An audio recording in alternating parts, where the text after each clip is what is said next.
Okay, welcome to the Computer Club, June 13th, 2024. And no, I don't look like Shelley. Shelley is in Texas today, and so he bit my ear and my elbow and my knee and said, leave the meeting. So today we are going to enjoy learning about maps, but we're also going to ask you to silence your phones. And I guess a lot of people didn't come to the meeting because of the rain this morning. So next month, you are all assigned to bring an additional person to the meeting.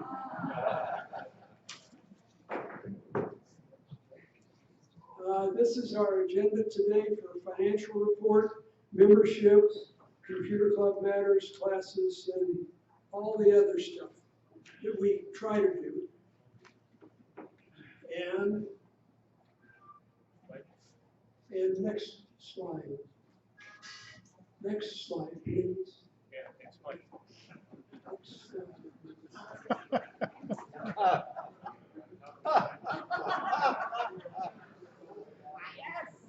Old people of the future.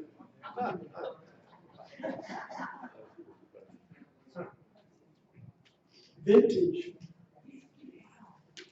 Okay, next is the treasurer's report. And you can see we continue to be financially sound. And if there's any questions, we do have a CD currently open. We got that cleared through CAM, and we now have the ability to put some of our funds in CDs as opposed to just earning dark 30 nothing interest. And we have that ability. And we're in a 7-month CD, so it will come due about the time we're going to be buying some new computers. And as you can see, we only have $105 in the petty cash, so don't come and try to rob us. Okay, membership. Slide. We now are at 1680, and we're almost back to where we were pre-COVID.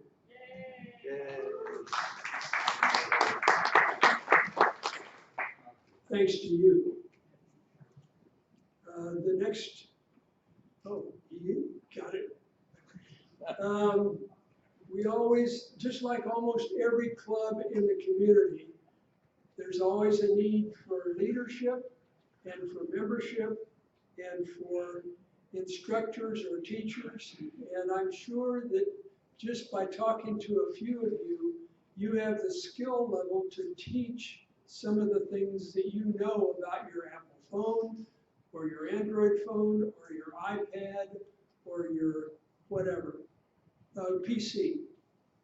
So feel free to reach out to Ralph, who wants instructors, and the computer club board that wants more active leadership membership.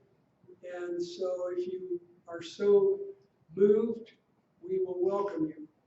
In addition to all of that, we have several people that have now joined the Coffee and Donut crew, so we are welcoming them to their activity, and that way you guys can come and enjoy coffee and donuts for this meeting.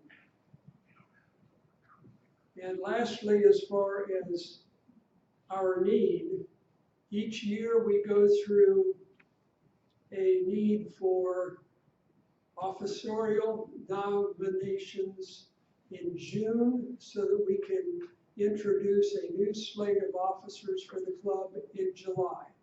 So you can look around the room, and the floor is now open for nominations for participation in an officerial role of the club. And I see all of your hands going up. Yeah. So what are the offices?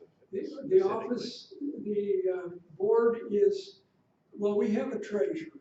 Yeah. And we have a secretary. So we need a president and a vice president.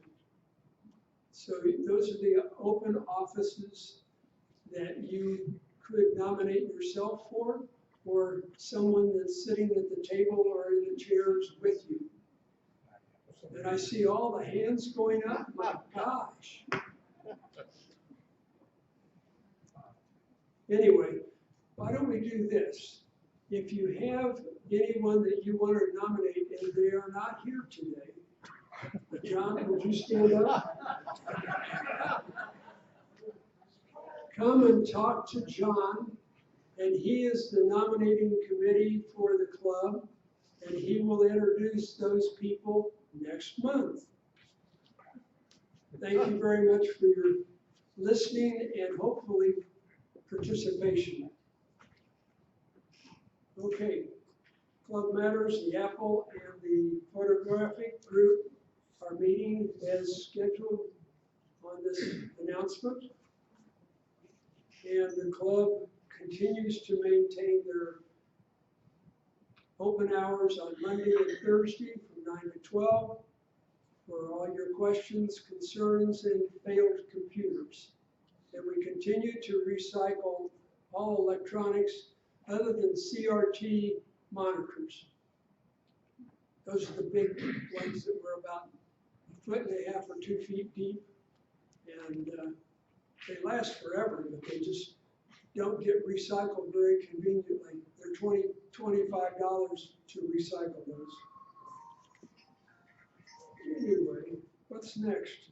The computer club classes. And the one that I want to point out is the Android smartphone basics, which is going to be on Monday, June 17th, which is next Monday. And that would be an extension of one of the video presentations that you're going to experience today.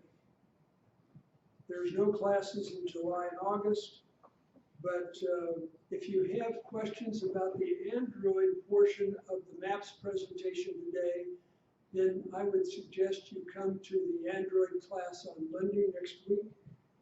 And the Apple iPhone Basics will be on Wednesday, and I believe, Eric, you're leading that, correct? That was yesterday. Pardon? That was yesterday. Oh, I'm off a day. Yeah. Well, you led it yesterday. Why did that get on the list? Okay. Next is community matters. Flag Day is June 14th, tomorrow. The Elvis concert is today at 7 p.m. I don't know whether they've got his music recorded or if that's going to be a tribute live. I think it's tribute live. And then that is a paid concert. The next concert is the free concert out near Fountain View on the 20th at 6 p.m. And then the Journey concert is another paid concert. And the Sun City Board meeting, that's not a paid meeting. You can come to that. Fortunately, tonight, with all the rain forecast, Elvis is going to be held inside. So now we'll move into our topics of today. Oh, you moved through quick. This is what, just a reminder. Yeah, this is a reminder that we will be having a few techs stay here in the Grindle Hall for answers on phones and simple questions before you exit out into the sunshine. And now for our presentation topic today, it's maps, and I know everybody knows how to get from point A to point B, but you can always pull that up on computer or your phone or your iPad. A lot of devices that'll help you navigate around. So first of all, we will open up with Apple, and our speaker will be Frank Leonardi, we'll turn the podium over to him and the mic. All right, thank you.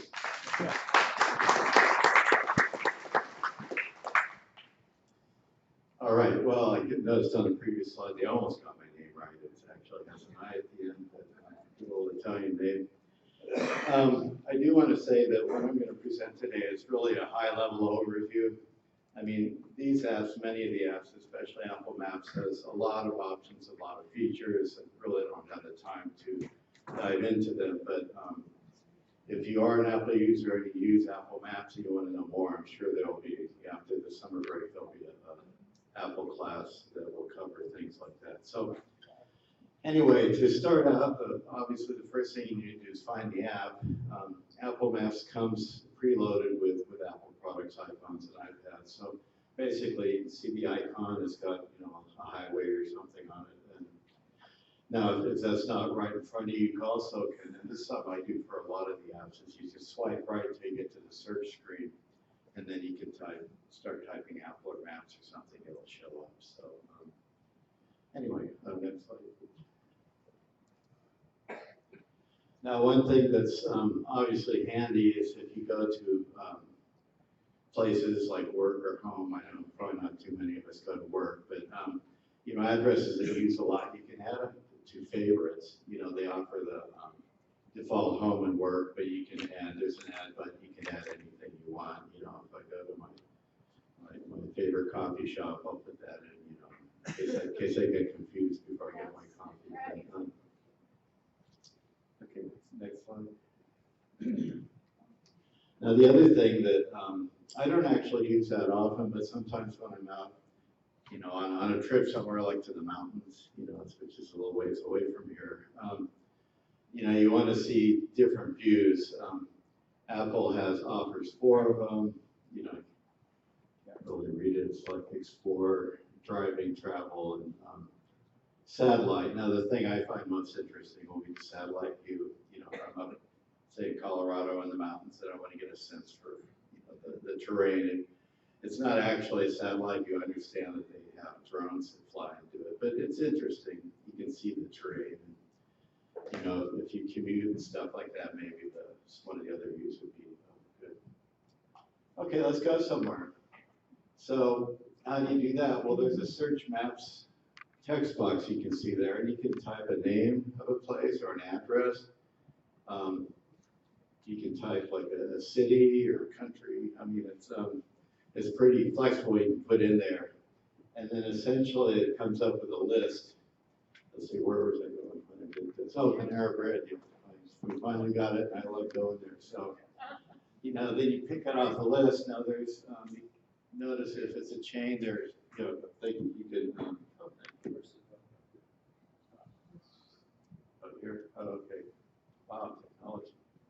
You can see, locations, and that'll display all the different locations on the map. So that's handy, but I tend to go to the same one all the time, kind of thing. But then once you get it, you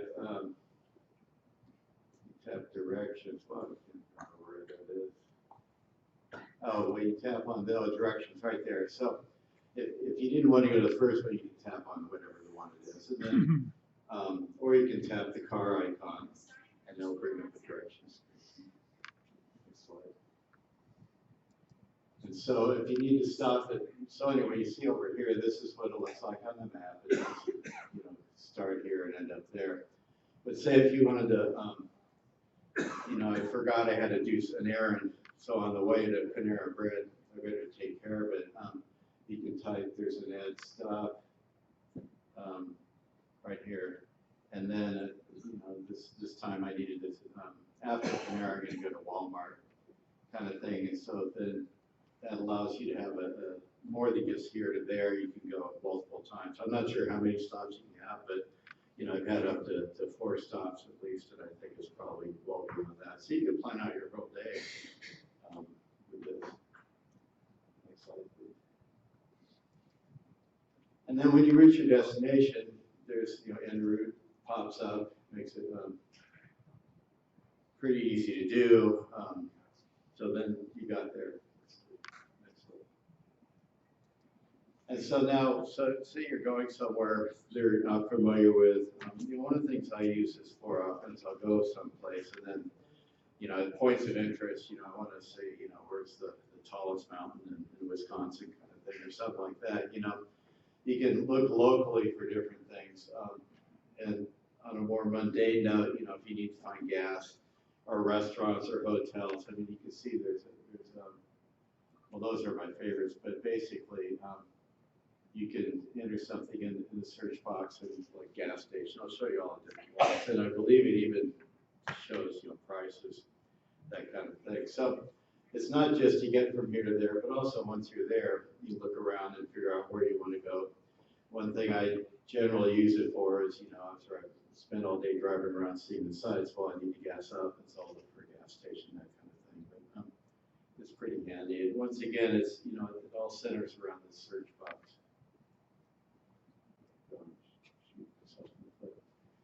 Now, there's other features. Like I said, this gets very high level.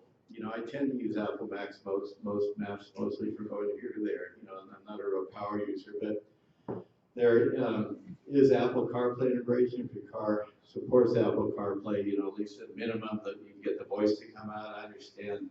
I drive a 2011 minivan, so I'm a little behind on technology, but you can actually, it'll display the map on the car's display and things like that. So it's something to explore. App defaults, if you go to the settings, you scroll down and tap on maps, and you see a number of different options. Do you normally travel by car? This kind of thing. How do you want things to show up? But one of the things I like, and one of the reasons I like Apple Maps, is the voices. I hear voices in my head, but I like to hear an Irish voice on the maps. I just sort of, one time I was trying to learn Italian, so I changed it to Italian, but that didn't last too long. I figured out what left and right was, and that was about all I could understand. But the thing to note about if you change the voice, it changes it across the board on your device, for Siri and stuff like that. So anyway, so that's a high-level view of Apple Maps. I guess any questions? Real quick. Yes. What about if you want to change your route because of your road conditions or high traffic? I'm sorry, I don't know if I quite caught that. Wait a second. High traffic or other interruptions, does it schedule you? It will offer the option, and it'll display it on the map, but then, yeah, it'll pop up and say, there's a slowdown, you want to keep, a lot of times if it's slow down, it's still the fastest route, but if it's not, then it'll offer an option. Thank you.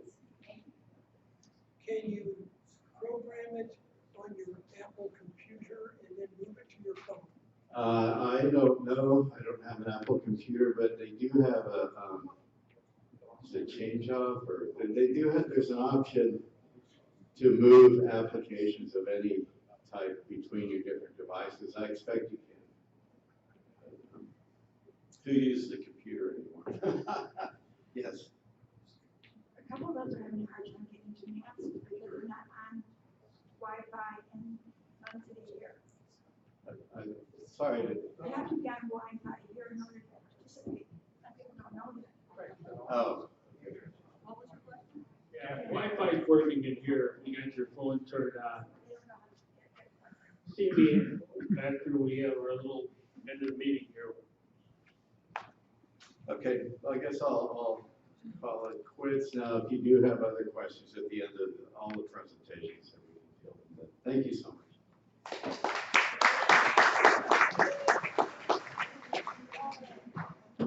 In talking about the Apple devices and having them mounted in your car, my sister had an Apple phone, and she programmed everything before she left the house. Then she would plug it into the power and put it up as a monitor, and it would tell her what corners to turn at, what all that type of audio, reminding her where she was going and all of that. And I said, "Did you do all this at home before you left?" And she said, "Yeah, that's the way I always operate." So I wanted to provide you with that input, and I will learn from that. Next we are going to have an Android presentation by Steve Klein, he is currently in Wisconsin. So he pre-recorded this in the lab, and now we will enjoy his comments. For this set of the monthly meeting, I'm going to be doing a brief segment on Android navigation. My name is Steve Klein. I am the Android class instructor, and I'm in the classroom now, doing this in a pre-recorded video. We can do that because we have a really great class with wonderful people that have the ability to put this together. So as you're watching this, I'm going to be hiking on a trail in the Black River National Forest up in Wisconsin. So a little bit about Android navigation apps. And again, I'm in the lab now. This is where I normally do the class. I'm casting my screen onto a projector screen. So hopefully you can see this on a large screen in your home. So I have my outline on OneDrive, and I pull up.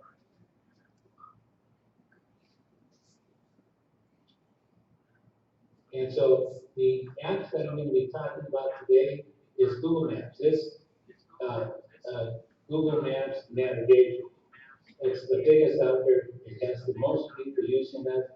And it's the one that everyone else is compared to. So on the internet, when you do a search, probably the biggest competitor to Google Maps is Waze. There's a lot of people who use Waze, like the way it works. Interestingly enough, Waze is actually a Google app. And then Frank and Leonardo is going to be talking about Apple Maps, which is kind of number 2 behind Google navigation. MapQuest, and I'm going to be talking also about Here We Go, which is another app that's out there that has some pretty interesting applications. So first talking about navigation apps, I'm going to go back to my home screen. Now, because I use this so much, I don't have to have an icon for map because Google makes it so easy that all you have to do is hit your search bar. You could actually click on that and type in your directions like 1, 2, 3, 4, 5 Main Street. You can type it in and it'll start populating Huntley, Illinois. You can type that in, find your destination, and click on it and it'll bring it up. Another easy way is simply hit the microphone. Directions to Buckingham.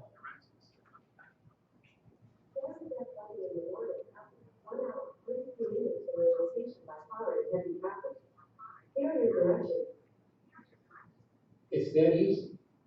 And after you do it a couple of times, just hitting the microphone, talking your destination, and it pulls it right up. So, you can hit the start button.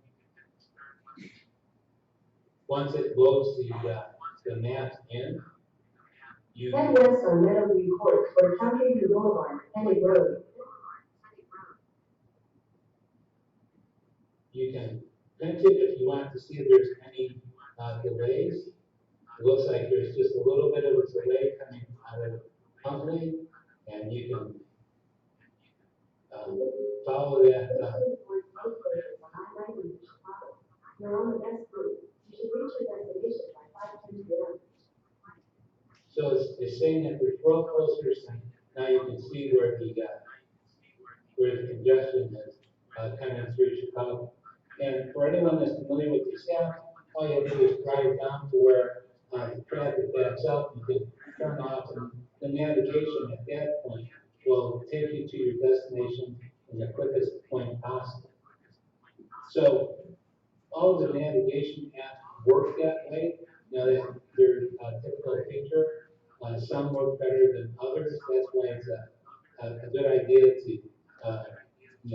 take the time to pull some of these up on your own computer, because it's easy enough to pull them up and do a little bit of research. Because once you start using it a little bit, it becomes real easy to use. Another thing about the apps is it can take you to your destination, but some of the apps do a really good job, and one of the apps that do that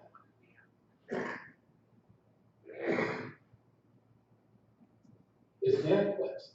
MapQuest is pretty popular because not only can you put in your destination, but you can also look up points of interest along the way, and if there's a series of stops that you would like to make, you can put those in, and it'll direct you to each of those stops, one after another, which is kind of handy, especially if you're going on vacation, places that you want to see. So there's a lot of useful ways to use these apps.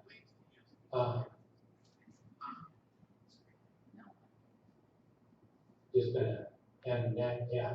So on your home computer, and the reason why it would be best on your home computer because the screens on the phones are a little bit smaller.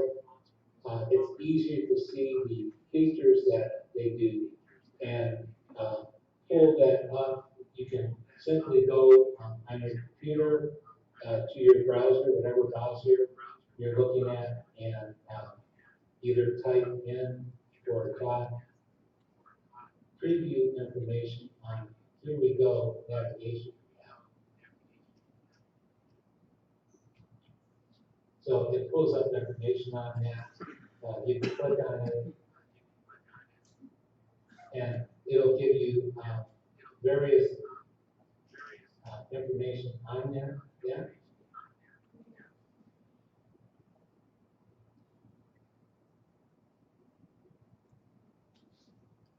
So for whatever reason, it's not. But you know, you can check out reviews, more info. Oh, there we go. More info, and then review information on things you can do. For those of you who are just getting started out, simply just using it to get to local areas. If you're going to a friend's house in another town, go ahead and use the app. Just either if you're comfortable typing in that address or sticking in the address, and just see how it works on getting you to that destination. One thing that I like about the navigation app is you can also use your home button. If you have it simply set up on your phone correctly, hit that button, directions home.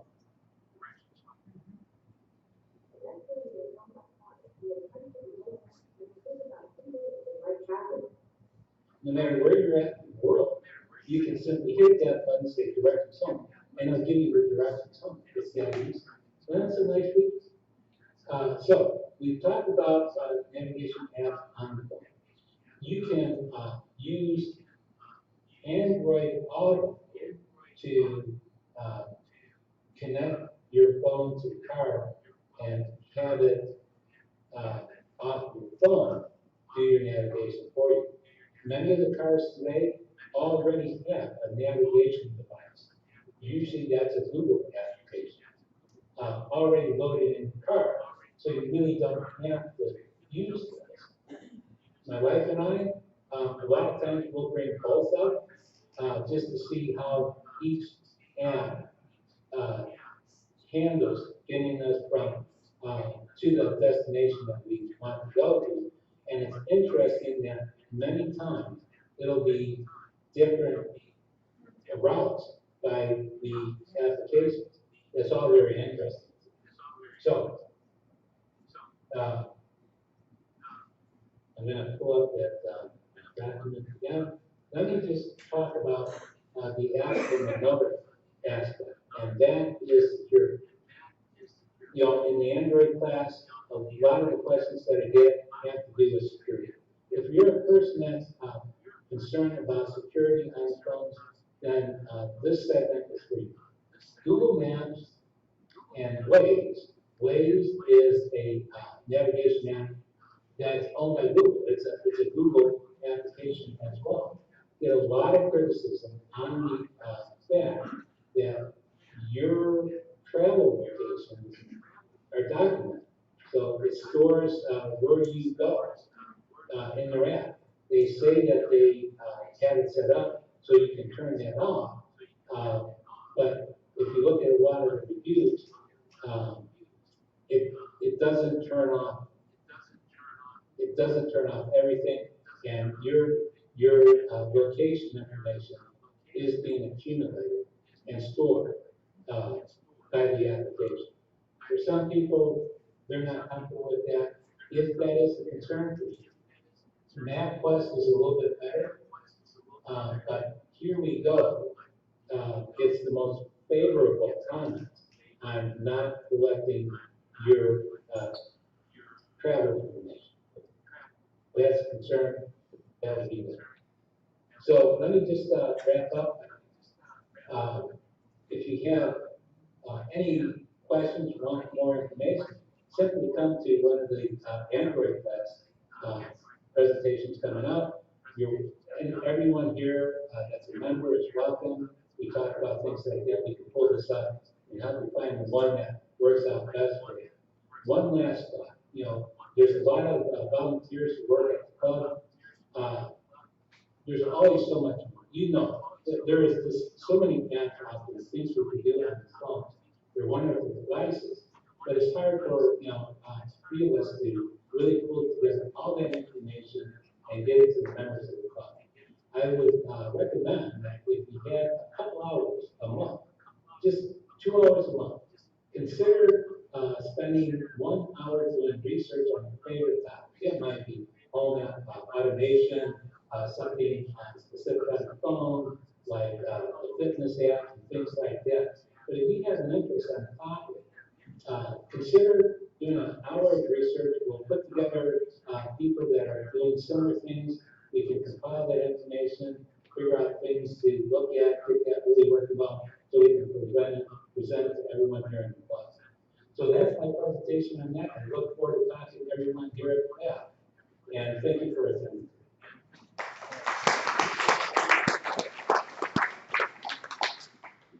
Thank you, Steve. And now we'll move forward to have a few more comments about Android phones.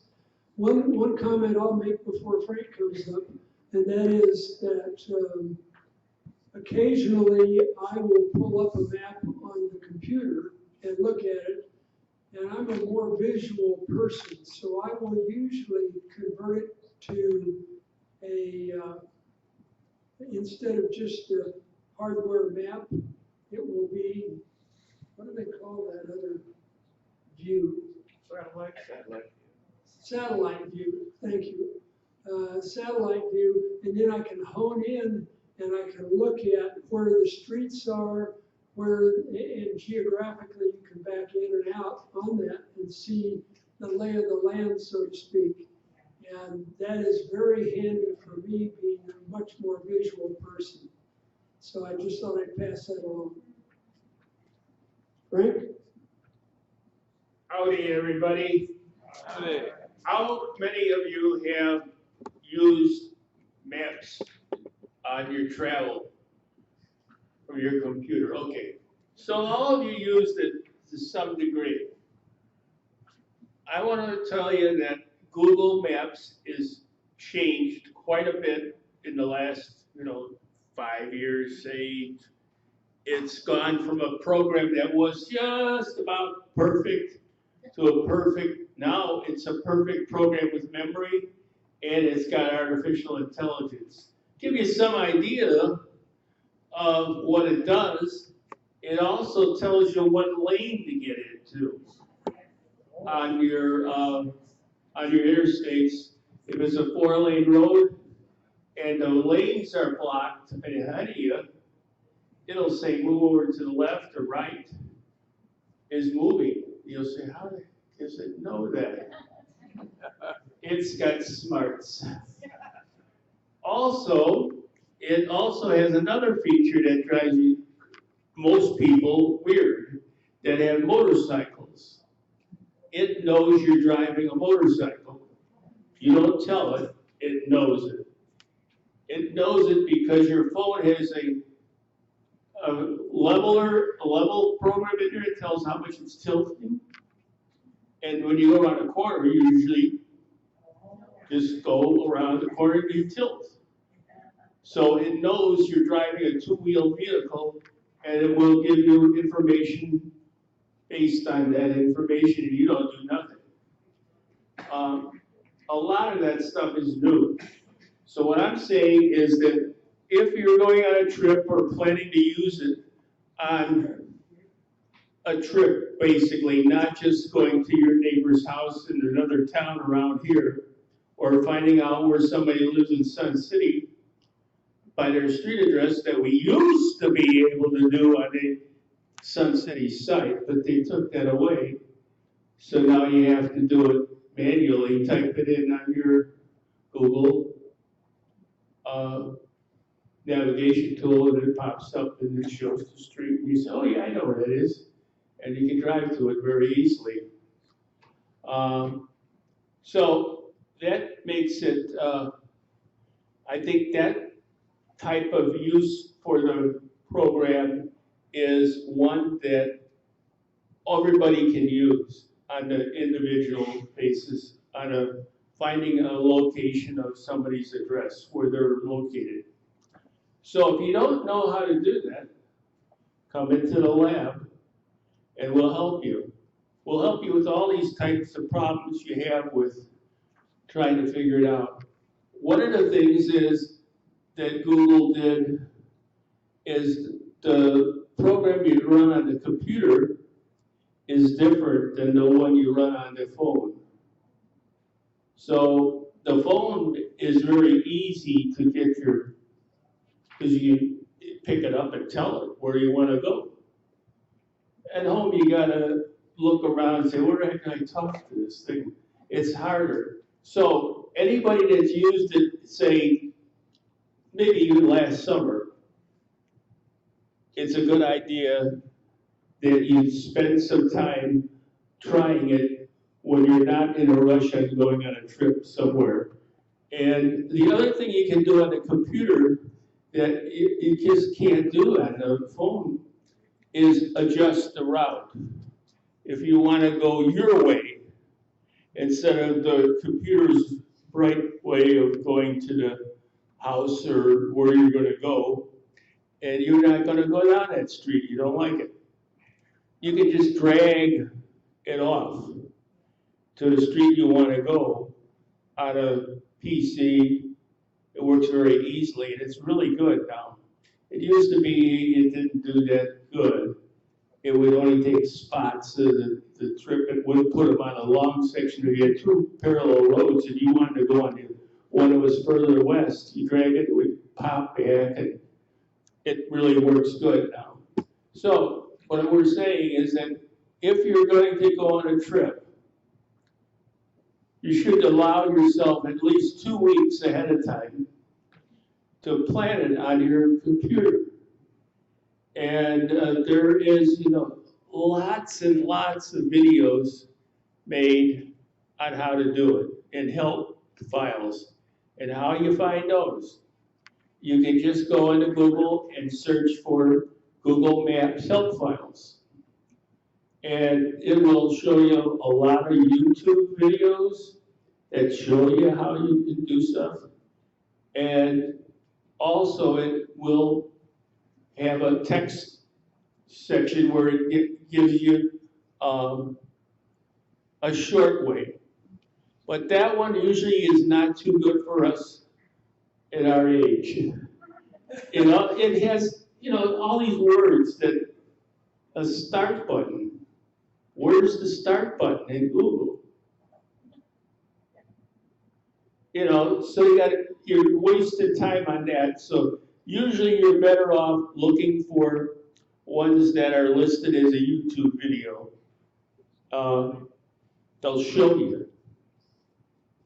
And it makes it a lot easier. So what we're telling you is come in to the lab about 2 to 3 weeks ahead of a trip. And you can plan the whole trip. And see what sites are along the way you might stop at. And get a little better idea of what you can do than if you try to do it on your own by yourself. Especially if you haven't done that type of planning of a trip before. It requires, it's just different, you know, you got something you're gonna do and you maybe won't do another trip for a year or 2 years that you really need to know exactly how to go. All the other places you've been before, I know how to get there. Go Wisconsin up there, you know the roads. So it's a problem that is a little harder for our age group to remember from year to year. So come on in to the lab, we'll try to help you. Now, another thing, how many people have used the mapping program and got screwed up because of it? It ran you off the way. Raise your hand, all the ones. Okay, I'll tell you my stories. I was a motor homer down in Florida, and I was getting it all set up, and I had a big screen in the dash sitting over the side. And this goes back, 8 years. And they didn't have artificial intelligence on those things. And one of the roads, it said, go on this road, you'll get over to the road you want to get on. So I went that way. Big mistake. It was a power line road. The power line roads were attached to it. So the road started out okay. And about shortly thereafter, I got on it, I realized it was a narrow road with houses on both sides and fencing. And I had a 40-foot motorhome with a car behind me. I couldn't back up because the car was towing at 4 flat. So long the story goes, well, I said, well, maybe it gets better when it gets down a little further. It didn't. So we got stuck down there, and there was no place to turn around. Well, we had to disconnect the car first, and there was one house there that had a driveway, but it was locked. And there was a chain around it, a dog barking. So the woman heard the noise of the dog barking and came out. And thankfully, she opened the gate and got the dog out of there. And we were able to pull in, back out. We got out of there fairly easily. Well, we had the nonsense of hooking the car back up again. That was number one. But the problem was, who was responsible for that error? And you couldn't blame Google, really. It was the city that gave the map to Google, or the county or township.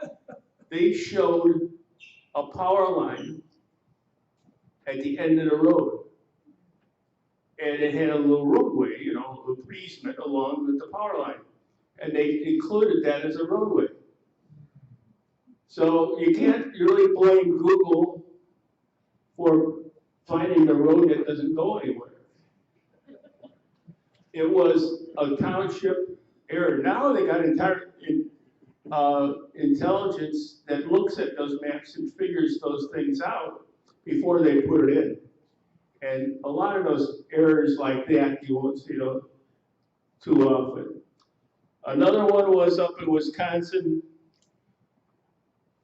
I took my motor scooter and drove it across on the ferries, took the Lake Express ferry to Muskegon, and then drove up to Ludington and came back to Manitowoc, and came down to Milwaukee, back to the ferry terminal. And got the car there, so I put the scooter in the car and came home. Well, one of the spots, it got me to a bicycle trail. And it was a bicycle trail along the lake. Fortunately, I was at that state park once before, and I realized that this is not a good idea. where I'm going now. So I got out of that. But that was when Google didn't have motorcycle methods on there. And, you know, you don't want to go on roads that are crooked. And you want to go on roads that are lightly traveled, which didn't have it. So it took me on a lightly traveled one, but it was a bicycle only. So that one, I don't know who, but that was most likely Google's didn't have the two-wheel vehicle determining it was a motorcycle or something other than a car. So at least all the problems I think that I'm talking about are past. And I think you don't find many really screw-ups on there anymore. There's some, I'm sure. So another thing that it gets out there is a little hard to understand is this story about security and how it keeps track of you. You realize that on that, they have a timeline that goes back maybe 10 years on my phone, and I never realized my phone in my pocket was telling Google Maps where I've been. And it tells you where I stopped. And what, if you stop at a store, it tells you the address of the store, the name of the store, and how long you were there. If you go to a house, it tells you the address of the location, not just the address, the full address of the house you stopped at, and how long you were there. So that leads us to a question of how much is too much information? That might be for some people too much. Now, what I'll say is in the last few years, they made that information only available to your computer at home. It's listed underneath options. It's listed as timeline. Just look at it. It'll blow you away. First it comes up with a map where all the spots you've been with little icons on there. Just look at it and say, I've been at every spot on there. That's marked. How the hell did it know? How does it know? So, but that's not available to the general public anyway, unless they know your password. But still, it's spooky. You can opt out of some of it, but some of it can't be opted out, like Steve said. He also talks about coming into the lab to help. Anybody in this group that is an expert or at least has a lot of current experience with Google Maps, come on in and talk to us, because we can use anybody that knows a good detail. They don't know everything. There is no such thing as a person that knows the whole program, any program. So it makes sense to just share what information you do know. So with that, anybody else have any good stories you gotta tell? There's one woman over here. Let's see what she has to say. Wait a second, I'll bring the mic over.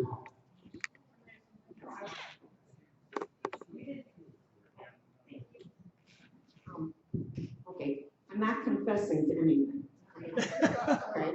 But nobody mentioned that when I do it on a highway, it'll tell me speed check ahead. Or it will tell me there's a camera check at the next light. It tells me to slow down and don't go through the yellow light. Not that I ever did it anyway. Yeah, that is the good one. How do you know? There's a box in there that says you can report anything like that. You're driving, you can report an accident, you can report road construction, a police camera, or a police car's there. And if you tell there's a police accident here, it knows that's a temporary thing. and uses the artificial intelligence to have that on there for so long. And then after a while, it won't tell anybody about it. So a lot of the information is very good. And I guess if I was younger, I wouldn't like the idea of it having all my stops written down. Frank, question. I had a question. Got one over here, I'll go over to the other side. So I just had a question. I noticed that when I use my Google Maps, it seems to get me there by time and not difference. I think I might have set that up in the very beginning. So you can either go by distance, shortest distance to get there, or the shortest time. Is that what you understand also? And I have two more things. Yeah, there's usually two paths. It comes up with one that might be a shorter mile, but it might be a high-speed highway, or it might be a congested highway. It might have another map. And usually you can pick which one you want. It's got, on the phones, it's harder to pick them than it used to be. Yeah, come in the lab, we'll try to. Okay. George, I'll get over. No, we've got it. Thank you. Is that tracking information, is that available to law enforcement without a warrant? No, I don't think so. I think you have to have a warrant on it, something, if it wasn't you on your computer, you wouldn't be able to get it easily. If it wasn't, then you have to have a warrant. And to get a warrant, it takes, time, you know. Here, we got one over here. Okay, two things. One, you may want to go back and check where you've been. I went to a coffee shop. It was next to a store that's like Lover's Lane type place. Guess where it put me? I wasn't in Lover's Lane for 2 hours. Yeah, you don't want to get to one of those stores that sell empty things, and you'll find out the parking lot is wide, you pull in front of it. Yeah, you could have it. Now, that is only available to you and whoever you have on your computer to use it. Frank, he's got more. Okay. The other thing is, once you start moving, if you get to a places you're using Google Maps, if you use the check for alternate routes, it'll usually give you 3, and one will be more economical as far as gas, and then you will find a short one and a long one. Yes. Yeah, it's harder to see to pick them on the phone only. It's better on the map that you make a map on your computer at home and you can send it to your phone. The other advantage is if you have a car that has a mapping program built in on a screen, you use the same password as you do on your computer, so that it knows that when you're in the garage parked there, it knows it's you.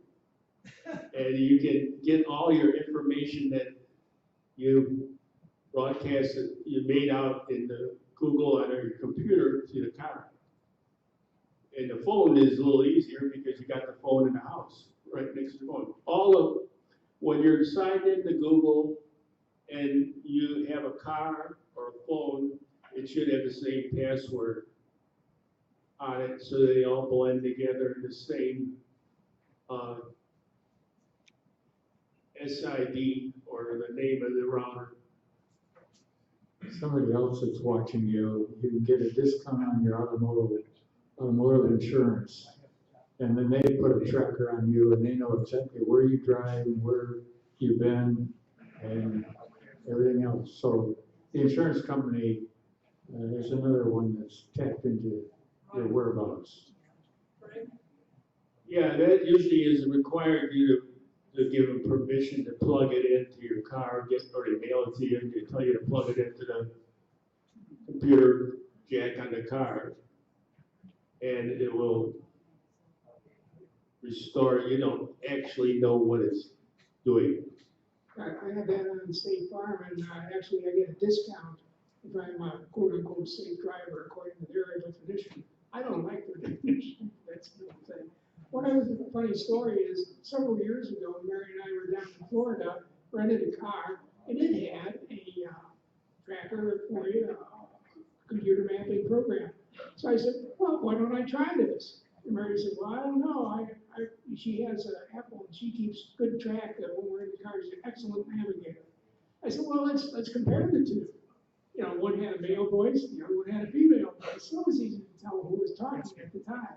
Well, lo and behold, the one in the car had been preset, as we talked about before, for the off-highway travel. So I couldn't use that one in the car to get onto the highway. It wouldn't let me. Mary's came out with a time difference that was pretty significant. If I had followed her direction, it would have been better. So sometimes when you have a car, rent a car, you gotta check, what are they saying? Yeah, you don't know what they have it set to. Maybe if you say go home, it takes you back to the place you rented it, but you didn't rent it from that place. The car was driven 1,000 miles differently to a different location. So those are problems that Kid Creek made. Yeah. Anybody else over here? Okay, coming over that way then. Last question. Yep, we got our hour in.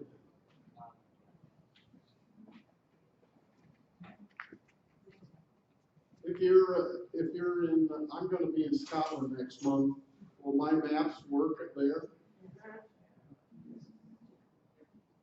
What was that? He was asking if Maps works overseas, and yes, it does. Google's a worldwide service. I have two things. I have a navigation system on my car. So the navigation of my system on my car does not always match up with the Google Maps. Is one from a satellite and one from some other place? Is that why there's a difference? No, they're not from the satellite. They're basically from Wi-Fi that gets into your system some way. From you saying you got a Wi-Fi connection. A lot of them, if you got a computer that has a hotspot in, you're always connected. Or they have a connection in there like a. And lastly, sometimes when we go down to Chicago, I put the navigation on walk. So I'm not using my car, I'm actually walking from place to place. And there's a way to turn it to walk or bike, and you can navigate by the walking app. Everybody knew that? Yeah, all of them have walking apps. It looks like, I think the majority of all of the programs we talked about, Steve's and listed, they all have a walking program somewhere in there. It's remarkable that they got it as far as they did. And the one that bugs me is the lane change, and which lane is going to move the best for you. That is the real big one. Anybody else, John? I've got something a little different than navigation that I use it for. Our daughter, who lives in Elmhurst, is coming here this morning, and I wanted to see where she was. So I went on Google Maps and asked for her location. She was on I-90, just passing Randall Road. So I know that she's probably very close to our house right now. Yeah, and there's all kinds of stuff like that. And if you've got what's Yes, she had to share that, correct. that was shared. Yeah. There's a lot of those features that are really good. You can also have a person go look at your travel and know where you're at. So those are very good features. So that's what I'm saying. It's a lot of stuff that you have to figure out the tweaks for. That's about it. Thank you very much.